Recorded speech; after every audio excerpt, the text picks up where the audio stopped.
Hello, good morning. എല്ലാ കൂട്ടുകാർക്കും സുഖമില്ലേ? എല്ലാവരും ചായയൊക്കെ കുടിച്ചോ? ഞാൻ കട്ടൻ ചായ കുടിക്കുകയാണ്. ചില ദിവസങ്ങളിൽ ചായ കുടിക്കണമെന്ന് തോന്നും. അങ്ങനെ ഇന്നൊരു കട്ടൻ ചായ കുടിച്ചു. കുടിവെള്ളമൊക്കെ അടുപ്പിൽ വെച്ചു. അത് കഴിഞ്ഞ് കഞ്ഞിക്കൊക്കെ നേരത്തെ തന്നെ ഇട്ടിട്ടുണ്ടായിരുന്നു. അങ്ങനെ അരിയൊക്കെ കഞ്ഞിക്കലത്തിലിട്ടു. അങ്ങനെ ഇതൊക്കെ തന്നെയാണ് ഇന്നത്തെ വീട്ടുവിശേഷങ്ങൾ. എല്ലാവരും വീട്ടുവിശേഷങ്ങളും എൻ്റെ വീഡിയോയും കണ്ടൊന്ന് സപ്പോർട്ട് ചെയ്യണം. സപ്പോർട്ട് ചെയ്യാതെ വീഡിയോ കാണുന്ന എല്ലാ കൂട്ടുകാരും ഒന്ന് സപ്പോർട്ട് ചെയ്യണം.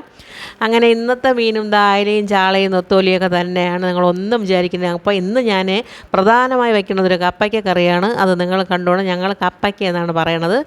നിങ്ങളുടെ നാട്ടിൽ എന്താണ് പേര് പറയണത്? കപ്പളങ്ങ എന്ന് പറയണം. ചിലർക്ക് കയ്പ്പങ്ങ എന്ന് പറയണ കേൾക്കാം. ഇത് ഞങ്ങളിവിടെ എളുപ്പത്തിന് വേണ്ടി കപ്പയ്ക്ക എന്നാണ് പറയണത് കേട്ടോ. അങ്ങനെ ഇന്ന് കയ്പ്പയ്ക്ക എരിശ്ശേരിയാണ് വയ്ക്കാൻ പോണത്. എല്ലാവരും കാണണം. അങ്ങനെ ഞാൻ കപ്പയ്ക്കയൊക്കെ ചെത്തി പറക്കി കഴുകി അടുപ്പിൽ വെച്ചു. കുറച്ച് ചെറുപയറും കൂടെ ഇട്ട് കൊടുത്തു.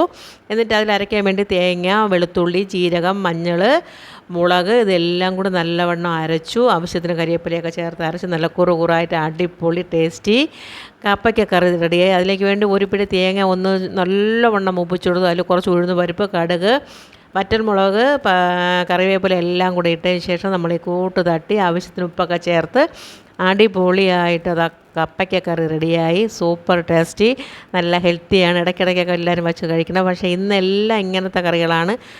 പയർ തോരൻ, ചെറുപയർ തോരൻ, ചാളക്കറി ഇതെല്ലാം റെഡിയായി. അങ്ങനെ ഇതൊക്കെയാണ് എൻ്റെ വീട്ടു വിശേഷം. എല്ലാവരും കണ്ട് സപ്പോർട്ട്. എല്ലാവർക്കും ഗുഡ് മോർണിംഗ്.